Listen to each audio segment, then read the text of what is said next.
ዩናይትድ ተሸንፈዋል፣ ግን ይህ ጨዋታ ከባድ ሊሆን እንደሚችል ከመጀመሪያው የሚጠበቅ ነው። ኒውካስል ነው፣ ሴንት ጄምስ ነው። ነገር ግን ዩናይትድ የተሸነፈበትን መንገድ ስትመለከቱት ነው ትንሽ ሊያናድ የሚችለው። ግን ዩናይትድ እንዲህ አይነት ምልክቶችን ግን ሲያሳይ ነበር። ከፓላስም ጋር በጣም የደከመ ኢንቴንሲቲ ነበር የነበራቸው ፈርስት ሃፍ የምታስታውሱ ከሆነና ማን ዩናይትድ ምን ሆኖ ነው እንድትሉ የሚያደርግ አሁን ደግሞ ጨዋታዎች መደጋገም ሲጀምሩ የበለጠ ፓሴንጀር ነው የሚመስሉት ተጫዋቾቹ እና ያንን ኢንቴንሲቲ ማግኘት አልቻሉም። ይሄ ፊትነስ ሌቭላቸውን እንትን የማለት ጉዳይ ይሆናል። ቡስት የማድረግም ችግሮቹንም የመለየት ጉዳይ ማለት ነው። ትናንትና የነ ሜኑ ፐርፎርማንስ የነ ኤምቡሞ ፐርፎርማንስ ትክክል አልነበረም። የካሪክ ኢንጌም ማኔጅመንትም ልክ ነው ለማለት ያስቸግራል።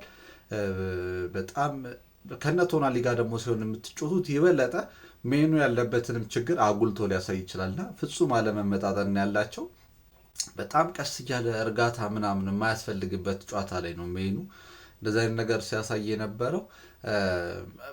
ምንድን ነው አቅዱ ራሱ ረጃጅም ኳሶችን እየተጫወቱ እንትን ለማለት ነበር ሀሳባቸው የማን ዩናይትድ። ነገር ግን ኳሱ ራሱ የሚጣለው ለኩኛ ነው እና ኩኛ ግራ ያጋባል በጣም እንደዚህ ኤሪያል እንትን ላይ ይሳተፋል ብላችሁ የምትጠብቁት ሼሽኮ ነው አይደል? ለሼሽኮ ለምን አልጣሉትም ብዬ እንድታስቡ የሚያደርግ ነው።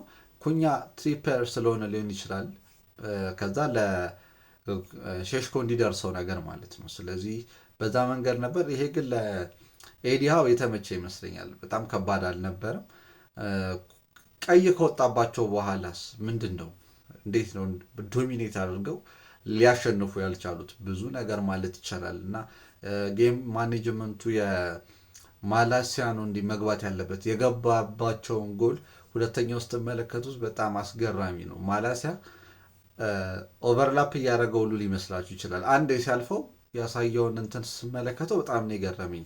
የማይሆን ዲፌንዲንግ ነበረ። ሊድዝ በቃ ክለቡ አሁን የሚያስፈልገው ብዙ ነገር አለ። ለምሳሌ ትክክለኛ ዲፌንሲቭ ሚድፊልደር ያስፈልገዋል። አሁን ካዝሜሮም ስለማይኖር ዊድዝ ሊሰጥ የሚችል ሌፍት ዊንገር በጣም የሚያስፈልጋቸው ይመስለኛል እና የሊቻ አለመኖር ደግሞ መጀመሪያ ጨዋታዎች ላይ ከነ ማንቸስተር ሲቲ ከነ አርሰናል ጋር የነበረውን ያ ፕሮክሲሚቲ ነበራቸውና ተቀራርቦ መጫወት በጠባብ ስፔስ ውስጥ እንትን ለማለት መሞከር አንብሊቨብል ነው። ግን አሁን እሱ ነገር ጠፋ።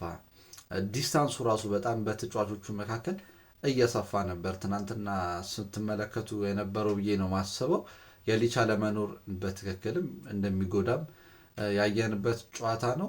ኤምቡሞ ሊቀየር የሚችል ኳስ ነው የሳተው። እውነት ለመናገር የብሩኖ አሲስት በጣም ቁልፍ ነበረች። በቃ እና ለምን መያዝም እንዳስፈለገው አልገባኝም። ዝም ብሎ ቢመተው ጥሩ ነበረ። ስለ ቦዲ ኦሪንቴሽኑ ትንሽ ሊያከራክር ይችላል፣ ግን የሚመቸው እግር ነበርና ቀጥታ ቢመታት ምንም ባይዞር ኖሮ ብዙ ነገር መደረግ ይችል ነበረ። ብሩኖ ፈርናንዴዝ እንግዲህ ለዚህ ቡድን ወሳኝ ተጫዋች ነው፣ ግን በአካባቢ ያሉት ተጫዋቾች እንደዚህ ከሆኑ ምንም መደረግ የሚቻል አይመስለኝም። ትናንትና ማን ዩናይትድ በደንብ ነው ዶሚኔት የተደረገው። ጨዋታውን እንደሚከብደው ይጠበቃል፣ ግን ያሳዩት አፕሮች ሳይኮሎጂካል የሆነውም ነገር እንዳለ ሆኖ በደንብ መቋቋም የሚችሉት ጨዋታ ነበር ብዬ አስባለሁ። ሊቀጣይ ደግሞ ይሄ መማሪያ ይሆናል። አሁን ካሪክን መውቀስም ብሎ እየተነሱ አይገባም፣ ግን ለቀጣዮቹ ጨዋታዎች ኢንጌም ማኔጅመንቱን ምን መደረግ እንዳለበት የሚያስተካክሉበት ይመስለኛል። እኔ የዌስትሃሙ ጨዋታ ላይ ራሱ ሰከንድ ሀፍ ልክ እንደገቡ ሼሽኮን ነበር ስጠብቅ የነበረው እና እሱ አቆይቶት ነው ያስገባው። አማድም እንደዛው ትናንትና ቆይቶ ነው የገባው እና ቶሎ ይሄ አርሊ ሰብ የሚባል ነገር የለም ቀድሞ መቀየር ላይ። እነሱ ላይ ደግሞ በደንብ እየተስተካከሉ ይሄዳሉ ተብሎ ይታሰባል። ግን ዩናይትድ ደጋግሞ መጫወት ኢንቴንሲቲውን እንደማይችሉት ነው አሁን እየገባኝ የመጣው። በአንድ በሁለት ጨዋታ የተገመገመ ሰው አሞሪምም እያለ ጀምሮ የነበረ ስለሆነ ነው።